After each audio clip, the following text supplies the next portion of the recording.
imagine looking at our planet, not just with your eyes, but seeing these invisible streams of data that's actually shaping our future right now. We're talking about a market that's, well, it's growing incredibly fast. Taking information from satellites and turning it into real-world intelligence for, farming, climate change, you name it. Today, we're doing a deep dive into what's called the Earth Observation Big Data Service Market. We've got this really comprehensive forecast report here. And our goal really is to get past just the big numbers and figure out what they actually mean for all of us in the future of using this kind of remote sensing data. Yeah, and it's crucial to grasp that Earth observation big data services, it's way more than just satellites flying around up there. Think about it like this.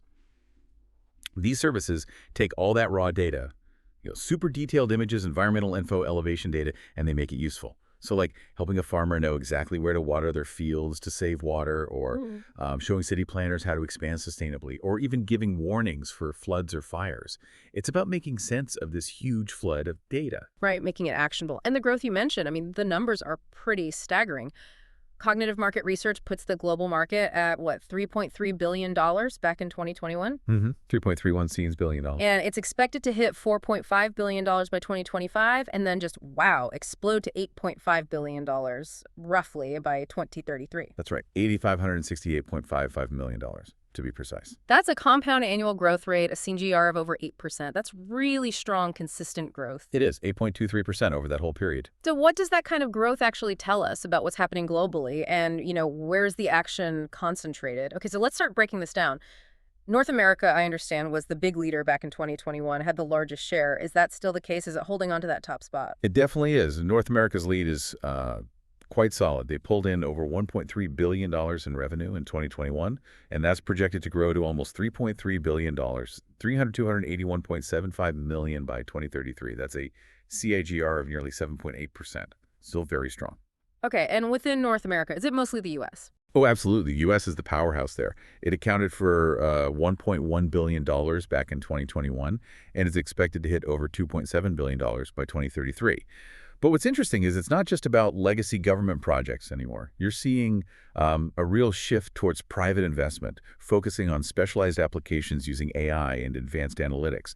Think defense, agriculture, infrastructure monitoring. So innovation is keeping them ahead. Exactly. And Canada and Mexico are certainly part of the story, too. Canada's market is projected to reach almost $322 million by 2033, with a pretty healthy CAGR of 8.68%. And Mexico's looking at around $258 million by then. So, adoption is definitely spreading across the continent. All right, let's hop across the Atlantic then. How's Europe doing in this space? Are they keeping pace? Europe's showing really consistent growth. The market there was valued over $700 million in 2021. And the projection, over $1.7 billion by 2033. So more than doubling, with the CAGR pretty similar to North America's, actually, around 7.7, 7.8%. Okay. Any particular countries standing out? Well, you have the sort of established players like Germany, the UK, France. Their space agencies and environmental regulations really drive a lot of the demand. Germany, for instance, is projected to hit over $400 million by 2033. And its CAGR is actually quite impressive, over 8.4%. Higher than the regional average. Right. The UK is heading towards maybe $290, $300 million. France, around $190 million. Italy, Russia, Spain. They're all showing solid growth, too. Yeah. Spain's around $143 million by 2033. So it's quite widespread. It really is. Even countries like Sweden, Denmark, Switzerland, they're all part of this growth trend. It suggests a broad engagement, maybe linked to things like smart infrastructure projects and sustainability goals that really need this kind of Earth observation data. Okay, now, this is where I heard the numbers get really exciting. The Asia-Pacific region, you said it's not just growing, it's exploding. Exploding is a good word for it. Yeah, Asia-Pacific is definitely the star performer in terms of growth rate. It started about $850 million in 2021, right? It's forecast to reach nearly $2.4 billion, $433 million by 2033. Wow, almost tripling. Exactly. And that gives it the highest regional CAGR in the report, over 9.1%. What's fueling that? A lot of it seems to be pretty aggressive government investment in their own space capabilities. Plus, there's a big push for using data in urban planning, managing resources. China's a major factor, of course, projected to hit over $750 million by 2033. Japan's significant, too, around $400 million. But you really have to look at India. Right, I saw that note. Highest CAGR. Yeah, the highest in the region. A really remarkable 10.034%. Goes from about $116 million in 2021 up to over $367 million by 2033. That's incredible growth. What do you think is behind that specifically in India? It suggests a really dynamic private sector emerging, plus huge demand for data solutions, maybe tied into their big smart cities programs or efforts to build resilience against disasters. It's definitely a key place to watch to see how developing economies are using this tech. And others in the region. Oh yeah, South Korea, Australia, Singapore, Southeast Asia, they're all showing steady, robust growth as well. Singapore, for example, goes from about $28 million to nearly $84 million. Southeast Asia as a whole from $43 million to $137 million. So yeah, it's a very dynamic region. Okay, fascinating. Let's pivot south now. What about South America? What's the picture there? South America's market is smaller in overall size, but the growth trajectory is definitely promising. It was valued at just under $200 million in 2021. The projection takes it to over $530 million by 2033.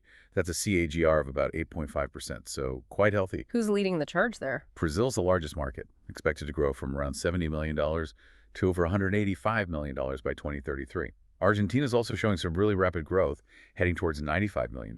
In the applications. Similar to other regions. A lot of it there seems tied to agriculture, monitoring land use, managing natural resources, things really central to their economies. Yeah. But yeah, Colombia, Peru, Chile, they're all getting more involved too. Makes sense. Okay, how about the Middle East? Are we seeing similar growth patterns there, maybe linked to all the infrastructure development? Yes, absolutely. The Middle East is definitely expanding its use of these services. The market was about $146 million in 2021. It's expected to grow to over $387 million by 2033. That's a CAGR of around 8.5%. Pretty solid. Very solid. And the key players identified are Saudi Arabia, Turkey, and the UAE. The UAE in particular stands out. Its market is projected to grow from almost $28 million to nearly $79 million by 2033. That's a CAGR of over 9%, actually. Wow, matching Asia Pacific's rate almost. Pretty close, yeah. Yeah. And it lines up perfectly with the region's big investments in, diversifying their economies, building smart cities, sustainable development, all areas where this EO data is incredibly valuable. Egypt, Qatar, others are contributing too. Right, you can see the connection there. Okay, last region, Africa. What's the forecast telling us about how the continent is engaging with Earth observation big data? Africa's market, while currently the smallest on a global scale, is showing very healthy growth nonetheless. It was around $83 million back in 2021. The projection sees it reaching nearly $220 million by 2033. So more than doubling as well. Yep, with a CAR of over 7.6%. So steady growth, and often the drivers there are really fundamental needs.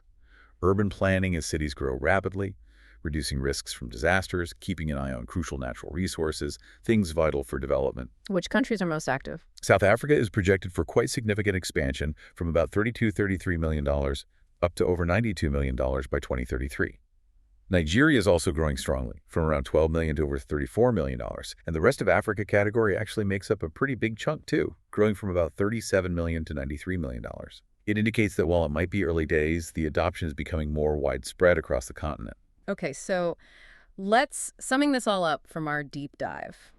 It seems the big picture is just robust, widespread growth almost everywhere for these Earth observation big data services. It feels like a real shift in how we gather information about the planet. North America still holds the biggest piece of the pie in terms of sheer size, but wow, Asia Pacific is just charging ahead as the fastest growing region.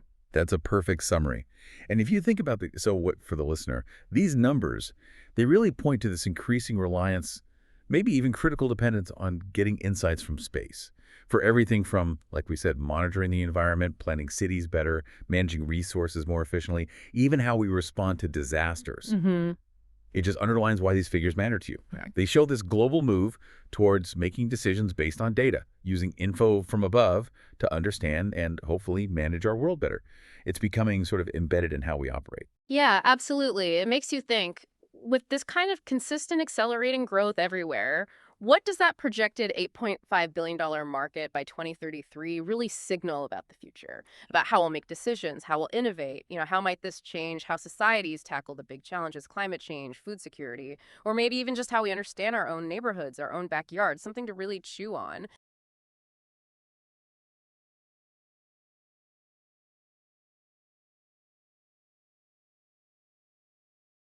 Welcome to the deep dive. Today, we're going to zoom out a bit, you could say, and look at a sector that's really changing things. The Earth observation big data service market, EO for short. That's right. And our goal, our mission for this deep dive is to explore what's driving its growth, what challenges it's facing, and maybe peek at the trends shaping its future. It's a fascinating space. It sort of orbits, if you will, both government strategy and increasingly commercial innovation. Exactly. And just so you know, all the insights we're discussing today, they come straight from the expert analysis over at Cognitive Market Research. Okay, so where should we start? The drivers, maybe. Let's do it. What's really pushing this market forward? Well, probably the biggest one is the growing demand from government and defense sectors. I mean, governments everywhere are pouring money into EO data. For what kinds of things specifically? Oh, all sorts. National security, obviously. Border surveillance, disaster response is a big one. Environmental monitoring, keeping track of infrastructure. It's pretty broad. Okay, and you mentioned defense and intelligence. What's the specific draw for them? Is it just better maps? It's way beyond static maps. For defense and intelligence agencies, the real-time aspect is absolutely critical. They use this EO big data for like super detailed terrain assessment. Terrain assessment. Yeah, knowing the ground, but also for continuous surveillance over wide areas. The dynamic monitoring, not just a snapshot. Okay, so it's live almost. Pretty much. Yeah. And that kind of immediate, precise intelligence capability that guarantees funding. You see consistent, often multi-year contracts for the companies providing these services. It's genuinely mission-critical stuff. Right, that makes a lot of sense. So that need for immediate intelligence, that precision, that probably leads us right into the next driver, doesn't it? The sheer amount of data coming down now. Exactly. The second major driver is this huge surge in satellite launches, and alongside that, much better sensor technology. It feels like there are new launches constantly. There really are. It's an explosion in data volume, driven by both private space companies, the new space race, and also traditional state-led missions. We're seeing loads of these compact satellites going up. Smaller but capable. Very capable. They've got incredibly high-resolution imaging sensors now. Yeah. And even things like hyperspectral cameras. And hyperspectral, what does that give you that regular cameras don't? So hyperspectral sensors capture light across like hundreds of different narrow bands, way more than just red, green, blue. It gives you this incredibly rich picture of what materials are actually made of. Oh, interesting. Like what? Like you could potentially identify specific crop diseases from space, or pinpoint mineral deposits, or even track subtle changes in building materials in a city.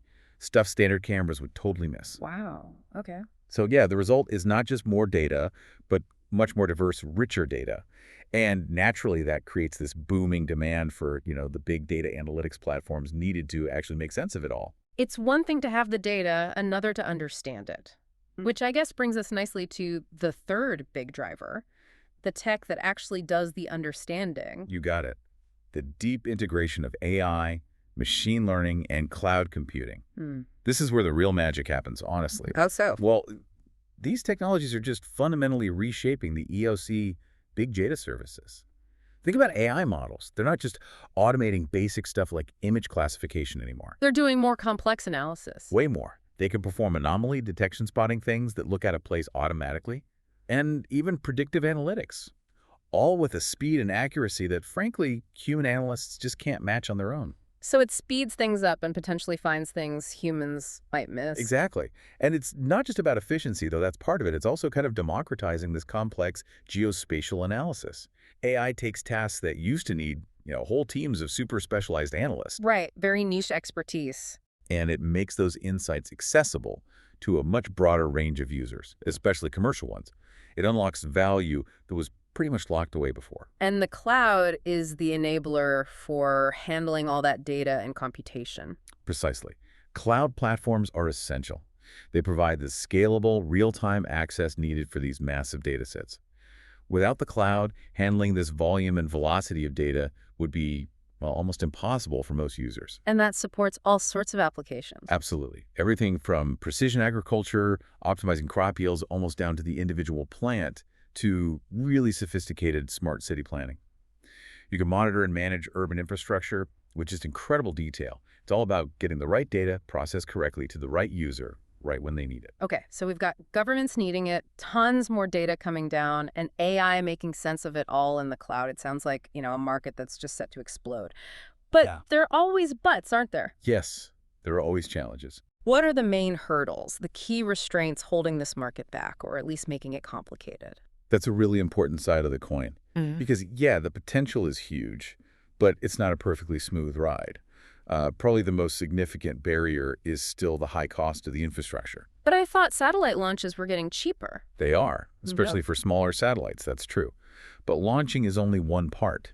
Maintaining the crucial back-end infrastructure, that's still incredibly expensive. What does that involve? Ground stations? Ground stations, yes. Also, high-performance computing systems needed to process the raw data, developing and maintaining proprietary algorithms. It all adds up. So it's not just getting the data, it's the whole pipeline after it hits the ground. Exactly. And this isn't just a barrier for new companies trying to enter the market. It's also a bottleneck for scaling up. Even with cheaper launches, those back-end processing costs can mean that expanding your services hits a point of diminishing returns. Providers have to make tough choices. And who does that hit hardest? It's particularly tough for smaller and medium-sized companies, the SMEs. Mm. And also for governments in developing regions who might really need this data but just can't afford the whole package. Okay, cost is a big one. What else? I imagine with all this detailed observation, privacy and security must be huge concerns. Absolutely enormous. Data privacy, security, and regulatory compliance are top of mind. Yeah. I mean, think about it. Satellite data collection inherently brings up questions about surveillance. Yeah, who's watching who? Right. And national security implications, geopolitical sensitivities, Hmm. especially when you're talking about imaging border areas or conflict zones. That's highly sensitive stuff. And putting it on the cloud adds another layer of risk. It does. Transmitting potentially sensitive EO data over cloud platforms introduces cybersecurity risks. You need incredibly robust protections to ensure data integrity, prevent unauthorized access, prevent misuse. Building and maintaining trust in the security of the data is absolutely fundamental. Makes sense. Okay, cost, security. Any other major roadblocks, maybe on the technical side? Yeah, there's another significant one. The lack of standardization and interoperability. Meaning the data doesn't always play nicely together. Essentially, yes. There just isn't a universally accepted format for Earth observation data yet. Different satellites, different sensors, different providers. Hmm. They often output data in slightly different ways. So trying to combine data from two different sources could be a nightmare. It can be incredibly challenging. Integrating data sets, comparing information across different platforms or from different providers, it's often difficult and time-consuming. I can see how that would be a problem. It really impacts things like multinational collaborations or operations involving multiple government agencies. If everyone needs synchronized data for, say, a disaster response or a security operation, but the data formats aren't compatible, well, you lose crucial time and efficiency. It's like trying to build something with different sets of instructions that don't quite match up. Okay, that paints a clear picture of the complexities. So we've got these strong drivers, these significant restraints. Let's look forward now. What are the really promising key trends that are shaping where this market is headed? Right, looking ahead, one of the most transformative trends is definitely the increasing commercialization of EO services. We touched on that a bit with the private launches. Exactly. It's a major shift. It used to be a landscape largely dominated by government agencies. Now it's becoming a much more competitive, innovation-driven commercial ecosystem. So new companies jumping in. Lots of them. You have established players like Planet Labs and Maxar really expanding their commercial offerings, but also a whole host of agile analytics startups. They're offering specialized insights tailored to specific sectors: agriculture, mining, forestry, insurance, urban development, you name it. So it's moving beyond just government and defense uses. Fundamentally, this influx of private sector players focusing on commercial needs is really changing the market's dynamics, creating new applications, and driving down costs in some areas through competition. That's a big shift.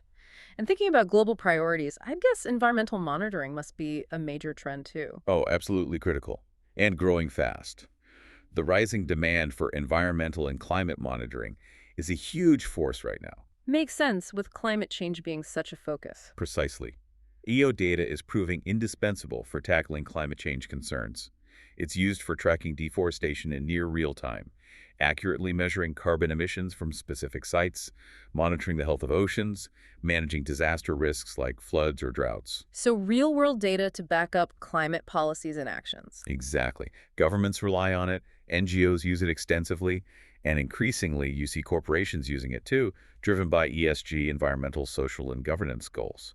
They use EO data to inform policy, ensure they're complying with regulations, and generally support sustainability initiatives. It sounds like it's becoming a foundational tool for that. It really is.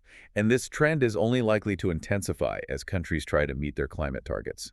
EO data provides that objective, large-scale view of our planet's health. Very powerful stuff. Okay, commercialization, climate monitoring. What about the speed? Is everything getting faster? Yes. That's the final key trend I'd highlight. A definite shift toward real-time and on-demand EO analytics, Getting insights almost instantly. getting much closer to it, thanks to advances in things like edge computing. Processing the data closer to the source, right? Like on the satellite itself. Sometimes, yes, or at least much faster at ground stations before it even hits the big cloud centers. Yeah. That cuts down latency.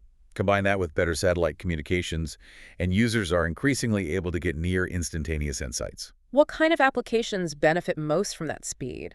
Think about things where time is absolutely critical. Wildfire detection and tracking, coordinating emergency response teams during a disaster, precise maritime tracking for security or logistics. Situations where minutes matter. Exactly. Agility and speed are becoming the new currency in this market.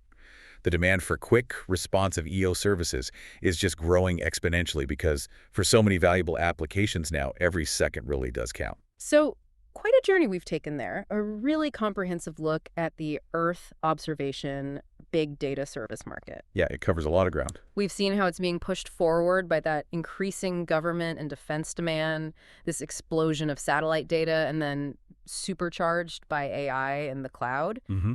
but also navigating some pretty serious hurdles, those high infrastructure costs, the privacy and security concerns, and that ongoing challenge of getting all the data to speak the same language, the standardization issue. Definitely key challenges. And yet the future looks, well, pretty dynamic. The rise of commercial services opening up new uses, the absolutely critical role in environmental monitoring, and this big push towards real-time analytics. It's a market that's not just growing. It's actively evolving almost in real time itself. Absolutely. And remember, all the analysis we dove into today comes directly from the experts at Cognitive Market Research. So wrapping up, maybe a final thought for you, our listener, to chew on. If near instantaneous insights from Earth observation are becoming the norm, if we're heading towards a truly real-time Earth, what broader implications might that have? For our individual lives, maybe. Or for tackling global challenges even beyond the ones we talked about today. Something to ponder.